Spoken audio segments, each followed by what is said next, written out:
What's happening, everyone? Welcome to another Sportscast. It's me, Andy Grant. I've got Gary Judge with me from Across the Park podcast for all you Blues and all Reds like to sometimes see the kind of anger that sometimes there. Thankfully, it wasn't there last week, no. And that's, I think, best place to start. So, I was watching the footy results come in Saturday afternoon. You go 1-0 down. We spoke how big that game was going to be weeks back when he was on a losing streak, and you thought, God, this game's going to be massive. Jumped out the cup, and it was like, wow, this is back at Goodison. And it didn't look like it was going to go your way. I'll be honest. I saw it at half time. I thought, wow, I can't believe, he's going to get beat here. And then whatever he said at half time, he's come out, and it looked, well, again, I've not seen the highlights, but 2 goals pretty quick after the break. And new owner comes in. A new owner, looks like it's in. Yeah. You start back to winning ways. Suddenly now 15th out the relegation zone. What was everyone worrying about? Yeah, I mean, it's a hindsight's a beautiful thing, and again, you'd have had some fans. I say some. They would have been in the absolute vast minority. Who would have been saying, "Look, we were hard done by in a few of those games," and we were. We've been in front on a few occasions by 2 goals against Villa and against Portsmouth, against Bournemouth. We were in front against Leicester. If those 2-0 leads and the 1-0 lead convert into victories, we're sitting there on 13 points. Yeah. But as most of us fans, we're glass half empty. You look at it and go, we threw away 2 leads. We can't defend. The manager's changes or in-game management has been poor. It was one of those things at the weekend. I mean, look, the first half, as you say, was massively concerning. What was the first half like? Did you deserve to be behind? Yeah, we did. Palace. We spoke to, as we do in our podcast, we spoke to a few of their fan groups before the game, and then after the game, they made the point of saying there was so many of their players over the summer that had been on international duty and didn't come back till really, really late. I think they said Mateta, Munoz, Wharton, Gay, Eze, all key players, literally didn't come back until 10 days before the start of the season. So they were expecting a bit of a slow start, but again, in their words, they said they came out as they were expecting this Palace team to play this season, and they did. They were all over us. They were in our faces. They created some good chances. They could have been 2-0 up, arguably before the break, but as you say, we've been in that. Well, as I say, we've been in that position a few times ourselves this season. You've got to put those teams away, and thankfully, we were on the right side of it last weekend. The one player as well, and again, just from looking from afar, was Dwight McNeil. Seemed to be the one kind of shining light for a few weeks, and he again seemed to be the weekend. I don't think there's no coincidence. I mean, you'll know more than me that he's one of Sean Dyche's players, isn't he? He's played with him before, hasn't he? Yeah. I mean, you could say that. I think towards the end of his reign at Burnley, there seemed to have been a bit of a fallout between the two. But he was obviously happy to have him there. He isn't. By definition, a Sean Dyche player, is he? He's got a bit more flair about him. He shoots him outside the area. That's not Sean Dyche, is it? No, but he seems to be one of the players who is one of the shining lights, really, isn't he? Oh, yeah, he is. There's no doubt about that. And you know what? Again, I spoke about this on our podcast quite passionately this week. Most people won't know. Certainly Liverpool fans won't know. He's went through a hell of a lot personally. His partner has been seriously ill for quite some time. And, he doesn't, shout from the rooftops about it because you shouldn't, but he is quite open about it. They do a lot for Everton in the community, who are obviously a really good charity in the city, but he's one of them people you're just willing to do well. Yeah. You know what I mean? He just seems like such a nice lad. He does a lot with our mate Still Ryan, doesn't he, as well? I see that, and they're quite good mates now. And you know what he's like? He's a really nice lad. If the positivity, if you keep someone close, that he's a nice fella. Yeah, so again, just on a personal front, I think it's been so hard for him to be able to go out on the pitch and just play his game when he's got so much going on behind the scenes. I mean, we talk about footy players as a lot of footy players. It's just a job to them, isn't it? I'm sure Dwight McNeil's no different. If your family aren't well, how do you just focus on your job? So anyway, that aside, and just focusing on the pitch, yeah, he's flew out the blocks this season. He's got ability. He's got a lot of ability, and the big thing, and you've got to credit the manager with this, the big difference this season, he's playing majority as the 10. He's always played wide left, and he's got no pace at all. God bless him. He literally, when he runs, it's like he's walking. There was a clip from last season, I don't know if you remember, where the referee's running past him. Really? No, he's sprinting to get back, and the referee sprints past him. That's how slow he is. But you put him in that 10, and he's a bit like, again, don't jump on me because he's not at this level, but he's a bit like Coutinho, do you know what I mean? Where it's just get the ball into me, touch out of your feet, shoot. You don't really get as much of that chance from the left wing, but he's thrived from having Iliman and Dyche playing off the left, who's got loads of pace, takes defenders away, and it creates that little pocket of space in there. Yeah. And I've always said that it's difficult for any player playing as a 10 or playing in that kind of 3 behind the forwards if you haven't got players taking the defenders away, if you haven't got pace. We spoke about it in the, well, you pointed it out, and I had a few people say that Gary knows his stuff. You spoke about that number 10 role for England, didn't you? Yeah, exactly. The same principle. There was no space at all, was there, for Bellingham? Same principle. If you've got a forwards in front of you, like Harry Kane, who's dropping in there, you're just closing those gaps in between the lines. And yeah, it seems to me, without overanalyzing it, he's just enjoying having a bit more space in there. And maybe, look, not getting the respect of the opposition. He's not the first name who jumps off that team sheet as he is, being someone who's going to... I remember when you signed him, and I remember saying on this podcast that I was thinking, you know, yeah, you've got him in, but I think for Burnley, I think he played every game, but he had 1 assist. Yeah, one goal contribution. And you're the whole thinking, season. God, for a club that needs goals, needs creativity, is buying a kind of championship player who's got 1 goal and 1 assist, I think. It was a relegated team. It was 1 goal contribution in the whole season. Yeah. So I'll be honest, I didn't rate him at all, but yeah, fair play to him. Six goal contributions in 8 games, 8 appearances this season. So you can't, I think it's a massive improvement. I think he's third or fourth overall in the league for that. So it is a massive improvement. Obviously, the big challenge now, and this is the difference between, with respect, players at Dwight McNeil's level and the top players, is whether he can maintain that. But at the moment, it's a bonus for us. And you know what? I'm made up because he stepped up on Saturday, as you say. You come out at half time, as we joke about, Goodison's not an easy place to play when you're down and the fans can get on top of you. The fans were behind the players when they come out in the second half. The players responded, in kind, and Dwight McNeil stepped up, and it was a massive win.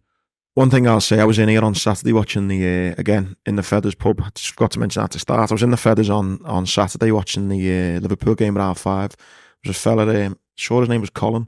He's a big fan of the pod. And Colin, you said, yeah? Yeah, it was Colin, yeah. And he comes up, and obviously we didn't put a show last week because I was away. And he had to pop at me for not obviously giving him his Friday morning walk. So shout out to you, Colin. But we were talking about kind of, as you do, you'll probably have Liverpool fans who've never met you, never know, you think he's a fucking knob. He talks about Liverpool. As Colin told me, got people go, I'm not fucking listening to him. He's a wind-up type thing. And I'm not saying this to wind you up and get on Everton's back when I say this, but the one negative thing for me would be the thing I mentioned again last week or the week before about the possession. I want to know, as a Blue, is that bothering you? Because again, you won the game on Saturday, but you're at home to a team who's probably similar level to you. You think you're going to be fighting amongst them kind of mid-table, and it was a 60-40% possession game again.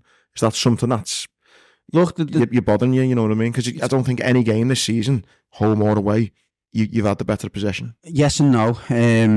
Yes, because again, when you've had, certainly 5 years ago, a huge injection of cash, and you get excited and you want to be have a team that's playing on the front foot. Every fan, I don't care who you are, wants to see a team that's progressive, that's playing on the front foot, that's dominating games, etc. But that, it's only the minority of clubs in the Premier League that get that luxury. You're probably talking yourselves, Arsenal, City, maybe to a certain extent now Chelsea, a little bit Spurs. Everyone else really generally has to accept that. That's not, they play the opposition and you just try and win, don't you? Try and win a game. Best at XG, it was just a possession thing. I remember saying a couple of weeks ago to you. When I say no, I said that was the no bit, if you like. But going back, and again, this is a little bit in support of the possession thing before I go to the other side of the coin. Our best times that we've had in the last 20 years were under David Moyes, whether you like it or not, and that was the same thing. We never, very rarely had the possession, but we had a way to win.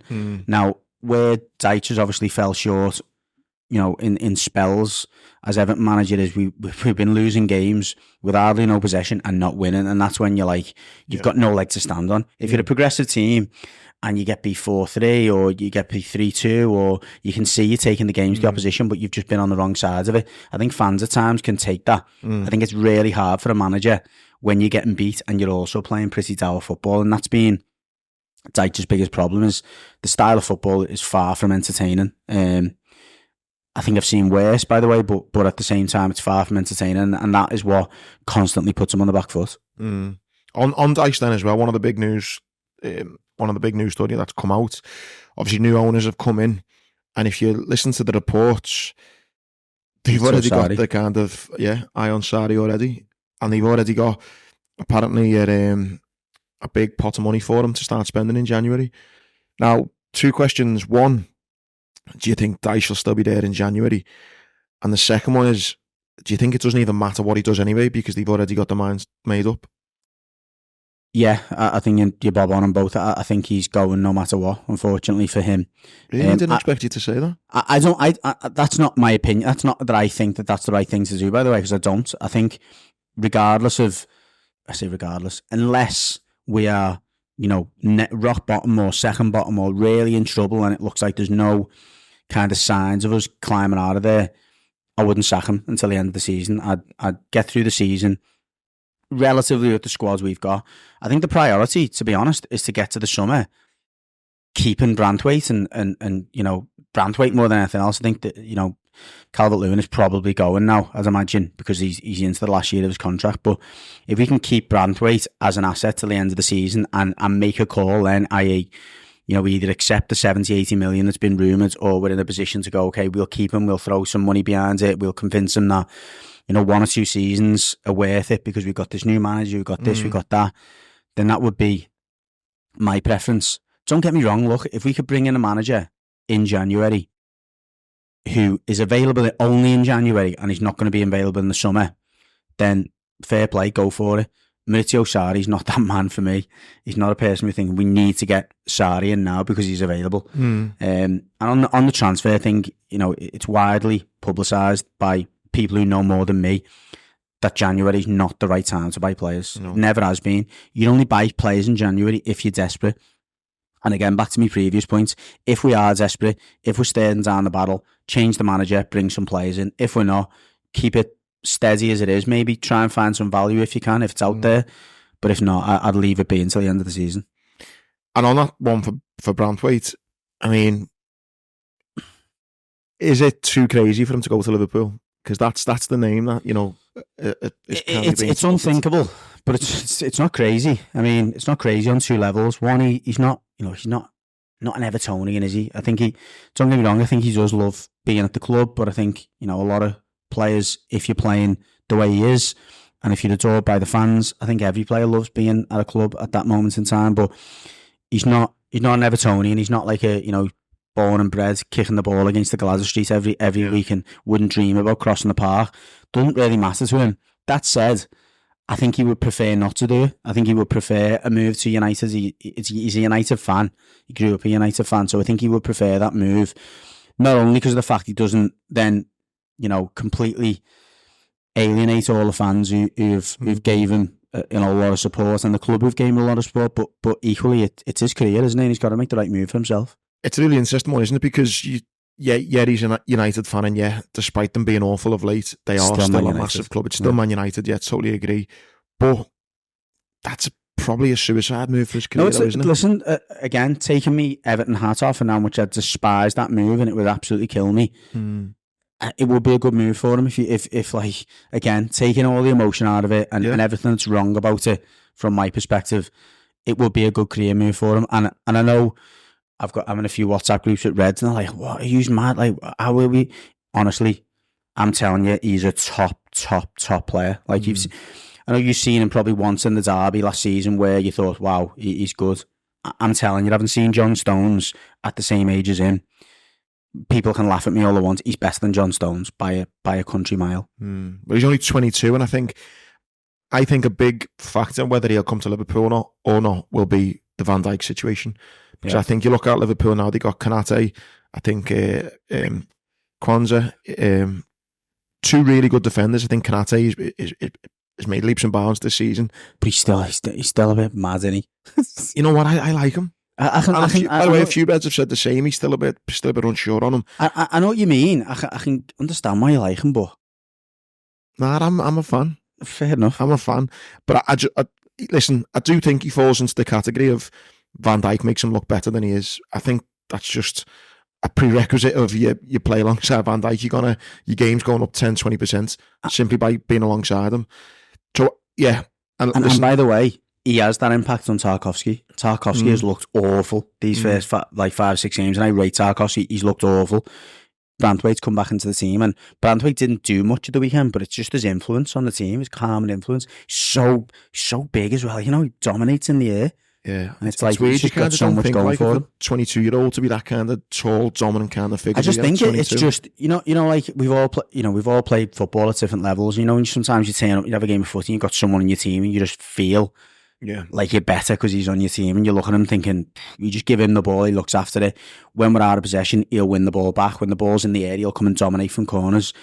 As you say, it's such a compliment to him at that age, but the influence on the team he has is phenomenal. But in years to come, I think, and I'm talking like 5 years, it'll be one of those things where you can go back and you go like it, the butterfly effect, and you can go like by Van Dijk not signing that, or whether he does or he doesn't sign a contract that has an impact on this. Yeah. And I think it will impact on where Everton might be in 5 years' time, because I think you keeping him or losing him is going to be massive, isn't it? He could be a leader for your club for the next 3 to 5 years, or you could sell him for 70-80 mil, and that kicks you on. You don't know, and I think again it will come down to whether Van Dijk signs or not, because if he does sign a contract at Liverpool, I don't think they're buying him because they've got Kanate there and they got Jarrad Branthwaite as well. So I don't think they sign him.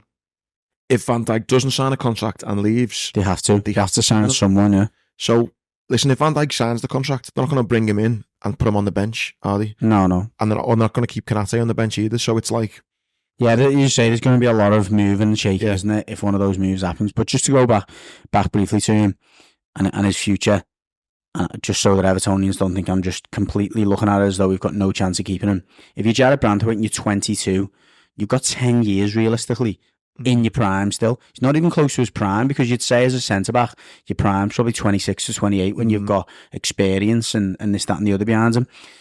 If you're looking at, Everton have given him his big chance. You're moving into a new stadium, one of the best stadiums in the world. You're potentially looking at a new owner who's going to put money in.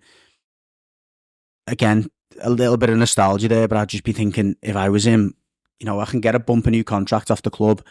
I can take the club probably. You could probably say, I want to be captain. And they go, yeah, sound no problem. You can take the club into a new stadium as captain with a new owner, potentially new manager. It could be, he could end up being an absolute legend. And then you wonder. The only thing I'd say on that though is that I think you've got to listen, not that he listens to our podcast and listens to me, listens to kind of you blowing smoke up his ass, but the better he's playing, he's getting plaudits from from every angle. And I think he must look at the likes of Bellingham, for example, and look what the move he's made at such an early age, and thinking, you know what, yeah, I could become an Everton legend, but actually I think I'm good enough to be arguably captain of one of the biggest clubs in Europe. Never mind Everton. No disrespect to Everton. No, it's fair enough. I think, but no, I totally get you. That's the decision he's got to make. But I think if he's that good as you're saying he is, and everyone else is, I think he'd be going, I can make this move earlier, sooner rather than later. You know what? I just hope he takes the right advice on it, not just follows his agent or goes, wow, there's the money or whatever. Because when I say the right advice, I'd be speaking to the likes of John Terry, Rio Ferdinand, Jamie Carragher. They've all got they've all had different pathways, haven't they? Rio Ferdinand's obviously made the move fairly young away from West Ham to Leeds to Man United. John Terry stayed where he was. Jamie Carragher stayed where they were. They're all legends in their own right. They've all had different pathways. Points, I hope he does take advice from the likes of them, because I think they could probably give him a better indication than certainly we could. You can just imagine he's on like TalkSport or Sky. Yeah, listen to Gary Nancy on the Legged podcast. I'm just starting to think, which way to go. Right, final bit on Everton, then Newcastle at the weekend. I'm actually just looking ahead to your fixtures, the next few games. Newcastle at home, very winnable, I'd say. It starts to look, doesn't it? Everything looks very different, doesn't it? Totally different. And honestly, without taking the piss, I'm looking at you last week. I'm having a pint with my dad going, they're going down. These are fucked. Suddenly, the new owner comes in. He's got a victory at home. and then your next 5 fixtures, and Newcastle, I'd say, winnable. Ipswich away, winnable. Fulham at home, winnable. Southampton away, winnable. West Ham away, tricky, but, you know, Brentford at home. Man United, they're not playing Wolves. At all. Wolves. Yeah, and then it's the derby. Every team looks different, don't they? When you see that you got Branthwaite back, and just a small note, and I think he's got a couple of goals already this season. Anyway, I've never ever seen Dominic Calvert-Lewin in the shape he's in. He's in phenomenal shape, and that obviously bodes well. He, you know, regardless of his future, where he's going to be next season. I've never, since he set foot on the pitch for Everton, seen him in the shape he's in. So if he can stay fit, I think we've certainly got a chance of picking up points in most of those games. Yeah, so it's you fancy Newcastle and you fancy at home to beat them? I wouldn't say I fancy us to beat them. I think I says in our podcast, I'm a little bit worried about the Newcastle game in the sense that it's not a game where you go, all right, let's just sit in, because you can't get away with just sitting in against Newcastle. The fans aren't going to let you do that. And I think the players will almost feel like they don't want to do that. But also, they're not a team that you can just go at and go and attack because they've got so much pace on the break. A lot of pace, haven't they? It's a tricky game, I think. Is Gordon going to have a say, is he? Well, the last time we did play them at Goodison, we smashed them 3 or 4-0, I think it was, just before Christmas last year. And I mean, we smashed them. It was a similar side they had that they'll have on Saturday. Gordon has an absolute mare, came on, I think he got booked, gave the ball away for a goal. So I was saying on our podcast, he's a very emotive player. Yeah. Anthony Gordon, he's playing as the false 9 at the moment, so he's really important to them. It goes one way or the other, I think, for Gordon. 3-0 it was, yeah. It was 3-0. I think it goes one way or the other for Gordon, either as a Walesy. He come on off the bench, Gordon, I think, was he play there? Yeah, he's shocking rating on his thing. So, yeah, he definitely gave the ball away for one of the goals in like the middle of midfield, tried a square pass and we cut it out and scored. But yeah, I think it goes one way or the other for Newcastle and for Anthony Gordon. Either he has a Wales, he scores a couple and kind of puts all that to bed, or he becomes like a Raheem Sterling every time he used to come to Anfield. He'd have a mare, wouldn't he? Shocking, yeah. So I don't think he ever had a good game against Liverpool. That's it. I've got a feeling that could be, I'm hoping that could be the case for Gordon.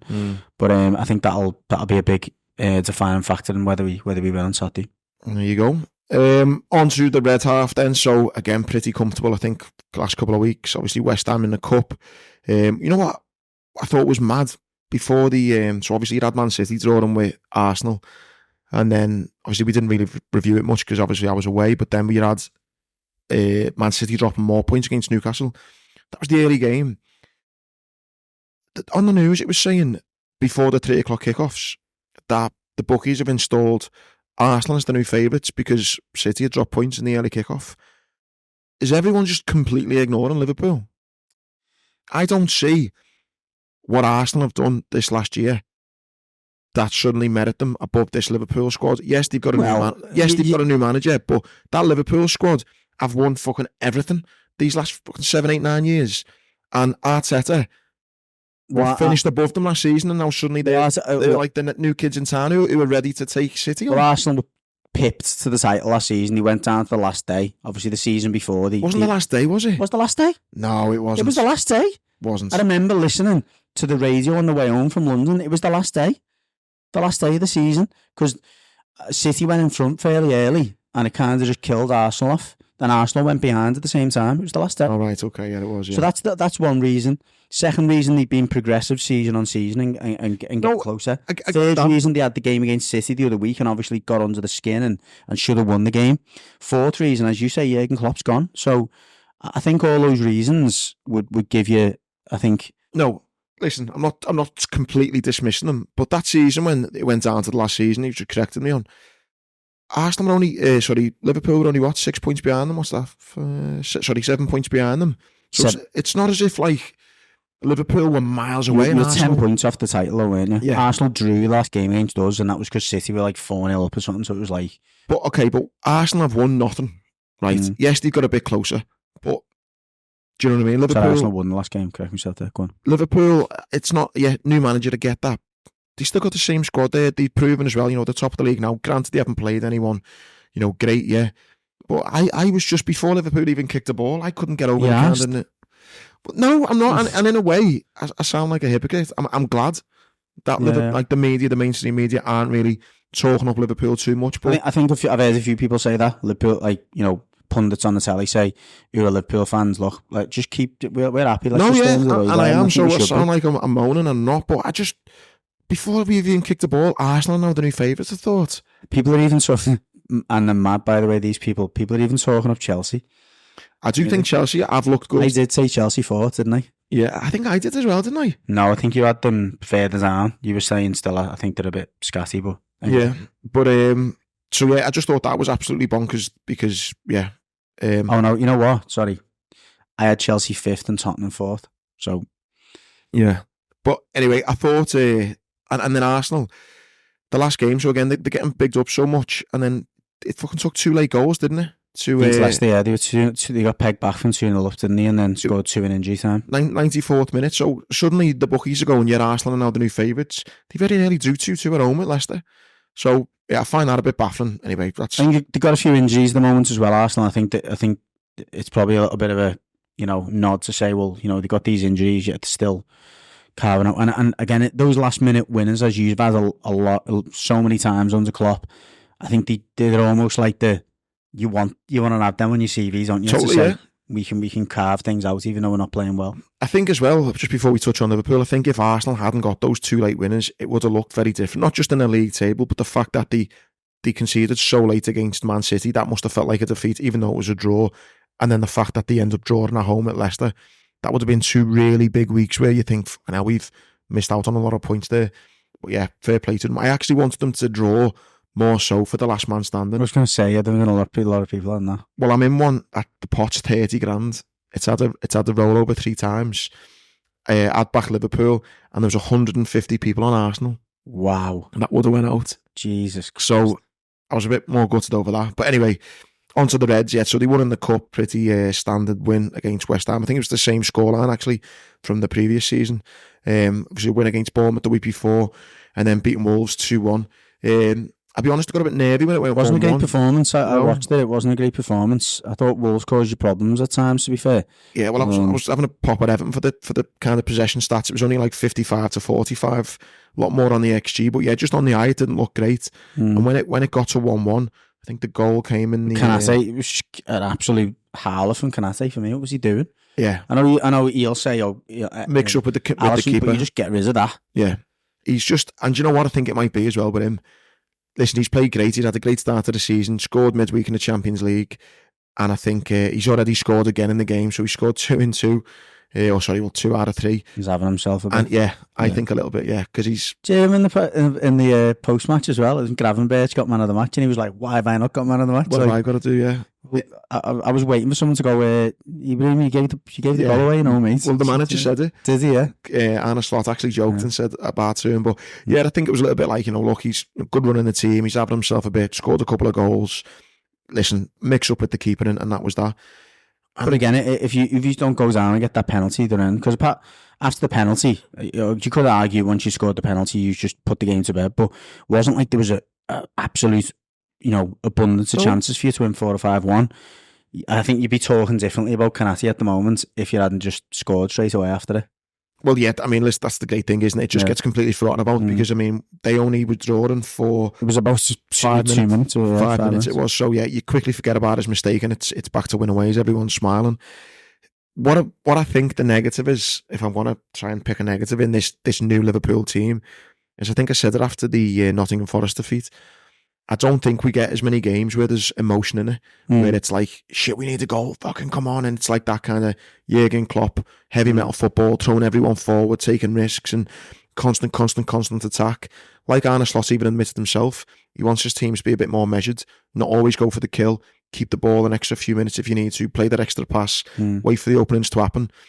I think when you're kind of chasing the game, it's like, come on, you kind of want that bit of Klopp back in your team. So even though it sounds silly me saying this, even though we only had to wait 5 minutes, once they scored, I did think, fucking hell. I'm not sure this team's going to get another gear to go into. Yeah, and I almost felt, God, is half an hour long enough to get that goal? Do you know what I mean? Because normally it's like, but...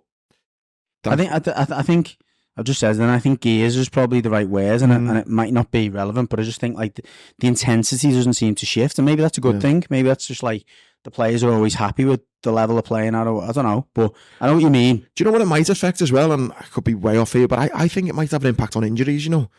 Listen, I don't know anything about...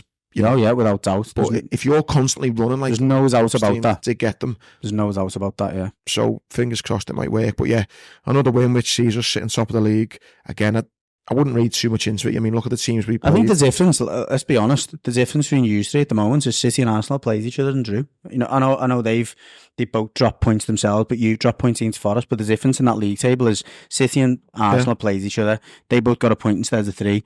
If they both had wins there, they'd be above yous. But you know what I mean. That's the difference, isn't it? Yeah, I think that someone's seen as well. I think the highest placed team, or the average of the teams we've played, is 14th. So again, it's great, and I think again the manager's come out and said that himself. Look, you know, we've not played a real kind of standard team yet. So yeah, Arsenal played Tottenham, City have played Chelsea, haven't they? Yeah, I think one of them's played Villa. City have played Villa as well, haven't they? City have played Newcastle, tough game. Arsenal, tough game. Chelsea as well. Chelsea, yeah. So yeah, it's Arsenal who played Villa. Arsenal played Villa away, didn't he? Yeah. So. Yeah, but listen, we're sitting top. You can't moan too much, and only conceded 2 goals in 6 games, which is the best as well in the Prem. Coming up, so this is recording on a Wednesday. Got Bologna tonight in the Champions League, and then Palace at the weekend. You just think again. I think we said it again before we played Milan the other week. Italian football's not what it is at all, is it? And Bologna as well. They sneaked into the Premier League, Champions League, and then sold all the players in the summer. Yeah, well, so currently 13th. Yeah, like Xerxes went to Xerxes or whatever, went to United, didn't he? Yeah, they've only other players he has on loan, so they've only won 1. I know the Bologna fans, obviously not that I've got Bologna fans mates, but I think it was like in one of the Italian sports websites that I ESPN, I think it was, they were all moaning saying like we had a chance to kick on here and the owners had took all the cash, but yeah, is what it is. So I'd fully expect that. Hopefully I'm not sitting here or people aren't listening here Friday and we've just been chonked by Bologna but and then it's Palace at the weekend away. I'd love it. It was like another Atalanta game last season. We just got beat about 4-1 or something. It happened as well when we played someone like Steaua Bucharest or something a few years ago. I think it might have been the season we won it. We got beat 2-0 away as well. I'm not having that then. Red Star Belgrade or something. And then didn't win it. Yeah. And then Palace at the weekend. You know what? Just a word of caution, right? And I know, obviously, you look at the Palace game and think, Everton have just beat them last week. I just want to kind of stress that their players and I guess like the spine of their team's only just getting match fit. They ran out of gas a little bit last week. I think where you will absolutely get on top of Palace is in the middle of midfield. So they play Wharton with I think Kamada plays in midfield with them. It's just wide open in midfield. They play almost like a 4-2-4. So I think these can definitely dominate. And actually, I think a Jurgen Klopp team probably would have had a few more problems against these than Arne Slot team. But that said, I think they've still got players like the likes of Eze and Mateta and. Well, I know you look a bit more at your podcast across the park about the kind of opposition, you know more about the kind of rest of the Prem than I do. I think if there's any team that maybe they're struggling in midfield, I think that's the team for Liverpool to play at the moment. The way the Liverpool midfield 3 are playing at the minute, I think they're all in great form. And I think even when they're bringing the likes of Jones on and Endo, you know what I mean, just to kind of bulk her up a little bit. So you've just done the Palace one. Can I just check something? Yeah. It was just a bit of a tip for the listeners because I've just thought of something. He's probably going to have to make a change this weekend, Glasner, to play against Hughes. And the lad he's going to bring in, I'm just making sure he's fit before I say it. For God's sake, why isn't he going Palace? I think he was on the bench at the weekend, but if he isn't on the bench, then he may not be fit. Will Hughes is almost definitely going to come in to play alongside Wharton because they're going to need more bodies in there. Will Hughes is an absolute nap for a yellow card at the weekend. Well, you got your last one in last time. He's going to have more of the ball. He comes in, he just kicks everything that moves anyway, Will Hughes, but he's going to be doing that more so against Hughes because you've got more bodies in it and you'll be having more of the possession. So Will Hughes for a yellow card this weekend. And that's the thing, last thing I'll say in Liverpool as well. I mean, I fully expect another 3 points, but when everyone's, and I feel like I sound like a hypocrite, I've said I'm happy that no one's talking up Liverpool to win the league, but at the same time, it has clearly rattled me a little bit. I'm looking at the kind of bench that we're bringing on, like, do you know what I mean? The players, looking at the kind of attacking players that we've got on the bench, I think it's fucking brilliant. they're not household names in midfield when you bring in Curtis Jones on and Endo, but it's like they're shoring up the midfield. It's looking good, you know what I mean? And I think it's a lot of promise for this season, do you know what I mean? And now he's kind of rotating the squad and stuff. You see a bit more of that now in the Champions League, but as you said, fair enough. There's no reason for you not to be excited. I would definitely say let's just see how he's getting on against the bigger sides. Yeah. We mentioned Cole Palmer as well, and if we talk about the Prem in general, because I had him as captain, by the way, as well. That's an unbelievable bit of business, that. Well, I've had him as captain all fucking season, to be honest. So, but yeah, I had him as captain, so I was good that I was buzzing that he managed to grab 4, but it got me thinking back to the summer as well. I think, God, if he had played more minutes, he could have easily won that. Yeah, and he's just an unbelievable player, isn't he? And like, I think I was listening to, obviously didn't watch the Chelsea game, but I was listening to pundits, and apparently he had like 3 or 4 sitters as well at the post, like really, as a one-on-one that he missed, because he scored 7. Yeah, it was the first time anyone scored 4 in the first half. As I was with, I said, I'm sure that's the first time someone scored, and someone next to me said, "Oh no, Haaland would have done that." And I was like, "No, I don't remember anyone scoring 4 in the first half." Remarkable, but what a player. The other bit of news in the Prem is Ten Hag, whether he's going to stay or not. I mean, they're not playing. I mean, can't they? I mean, you could look at it last season and go, he's won the FA Cup. They've had a lot of injuries. I kind of understood why they stuck with him, and it was almost again like we can't just keep sacking managers. But you can't. There's no look at that team. They failed against Tottenham, and obviously he's been let down by Bruno Fernandes with the sending off. But that back four, De Ligt, Martinez, Dalot, and Mazraoui. Mazraoui's a good player. The 2 centre backs are very good. I like Martinez. De Ligt is experienced. Maybe Ugarte, they spent big money on Ugarte. Fernandes, Garnacho, Rashford, and Jarrad. I mean, I think that front four is a little bit underwhelming, but I'm a big fan of Garnacho. Yeah, but he's still a kid, isn't he? That's 30-40 million he spent for him. To be cut open the way these is, and I watched that first half, it was embarrassing. Yeah. Tottenham could have scored even before Fernandes got sent off. They could have been 2-3 up. It could have been about 6 or 7-0 the weekend, 6 or 7-1 maybe. Well, I've just spent the weekend, the last few days in Athens with a few United fans, and they're like, you know what I was saying to them though? I think United fans of a certain age, as in like kind of the ones who've grown up with just Fergie winning everything, I just think they need to put that to bed. Yeah, because that will never ever happen again. Like they are like, I'll be saying that to you in a few years. But they were, yeah. Well, no, I think it's more. Listen, we only won 1 league with the success. Yeah, that success that kind of United fans had through the 90s and the early 2000s. That they just need to stop thinking about that because that's like Liverpool in the 70s and 80s. It's never going to happen again. And if it does happen, it'll be in like 30, 40 years again when there's a whole... It'd be horrible, wouldn't it? Like, again, it was a bit like you in the 80s, as you're probably alluding to then. Like, you had to have that spell in the 90s and just accept that you weren't that team anymore. And we did, obviously, from the middle of the 80s. But for United, like, you must just look at it and go, why didn't we just go and get like an Ancelotti and just go on Carlo, have that team for 10 years? They just because they're so bad. I mean, you look at Liverpool and Tottenham have both went to Old Trafford and they've conceded 6 goals. Liverpool and Tottenham, I think one of the lads said to me, in the Prem, Liverpool and Tottenham have scored more goals at Old Trafford than United have. United have, yeah. United have scored 1 goal at Old Trafford. 1 goal at Old Trafford in the Prem. It's crazy, isn't it? So, and the money that's been spent on that forward line is just it's ridiculous. Crazy. So yeah, it was quite good to see them. Thought it was mad, by the way. I'm just double checking. I'm right here. I'm sure I am. Is Haaland really that bad? I mean, I rated him. He's a big lad. He's a handful, isn't he? Was he just on the bench? Was he then? Yeah, come on, like. I think he may be still coming back from injury, but definitely when he come off the bench, he looked. Yeah, he's just getting minutes after minutes, 20 minutes last 3 games, but yeah. Yeah, he's coming back from injury, but I think they need him back. But there's a lot more issues than just the centre forward, and I'm so shocked he hasn't been sacked by now. I thought I was expecting to wake up on Monday morning and to have been sacked, to be honest. Yeah, I think soon it's got to be the right. Do you know what? They're a bit like us, but obviously we're looking at a different market of managers. There's not a great deal out there, unless they just want to go for Southgate. Do you know why I want to know why no one's went for him? Zidane. It must be him, I think he's not applying for jobs and stuff. Yeah, He's won 3 European Cups as a manager. I know, but I think where'd you go from there? Do you know what I mean? Just being at Real Madrid, I think he's thinking, why just wreck my legacy by going to a club and maybe not being the right fit for me? Right. Show dominated mostly by Liverpool and Everton, mate. Just a few of the stories I thought was mad, some interesting ones. In the world of snooker, Ronnie O'Sullivan come out a couple of weeks ago, said he might retire, but he's come out again on Tuesday and he said that if darts introduce walk-ons, he's definitely retiring. And what do you mean?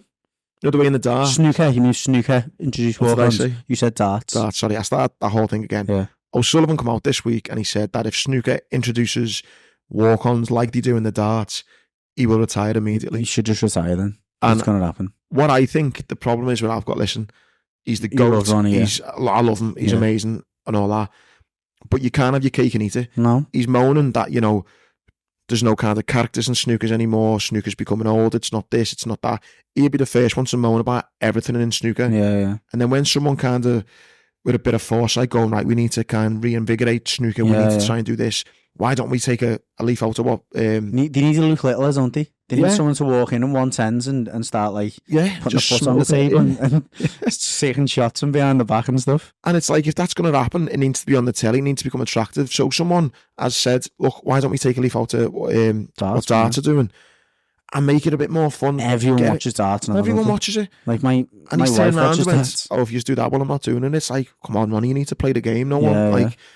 I think he's just appealing to the snooker purists, and I get there are a few of them out there, but they're not paying the bills to kind of get the funds going up and to get the packed out arenas and stuff. All those sports, we've got to call them minority sports, have had to do it, haven't they? Cricket have gone with 2020 and all those other white ball versions of cricket as opposed to test matches. Doesn't mean old school snooker has to disappear. You might say, well, look, the World Championships is going to be snooker as it was and it's traditional. Golf have had to do it. They've done it with live. They've done it with relaxing the clothing and stuff like that. So every sport, rugby, have got the sevens and stuff that they play in out of season. It's okay to make tweaks to things. Do you know what I mean? Yeah, I think so. Yeah, I think he's just shooting himself in the foot because he'll end up retiring earlier than maybe he should or he wants to because of changes. He just seems too old school. Stubborn, isn't he? Stubborn, yeah. I thought, come on, Ronnie, just fucking play the game a bit. The other big thing as well this week was in the UFC. Well, not UFC, sorry, MMA. Not UFC, it's the PFL. The PFL. Dean Garnett, who we've had on the pod, had his, I think it was in the semi-final, wasn't it? Of the PFL Europe. The PFL, yeah. He fought a lad called Lewis McGrillen, who he actually had trained with, sparred with, something like 10 years previous. And they were actually now fighting. Oh my God. Listen, it's coming to the end of this podcast. If you're going to do anything, as soon as this podcast finishes, go on YouTube, type in Lewis McGrillen versus Dean Garnett. It's probably fight of the year. Fight of the year. I reckon it's one of the. I think combat wise, regardless, boxing, MMA, any martial art or any combat sport, I'd never seen entertainment like it in my life. It was incredible. Like watching a street fight with people who can fight. Yeah, you actually know what they're doing. Yeah. And it's like, it's not, because they can both handle it. Yeah.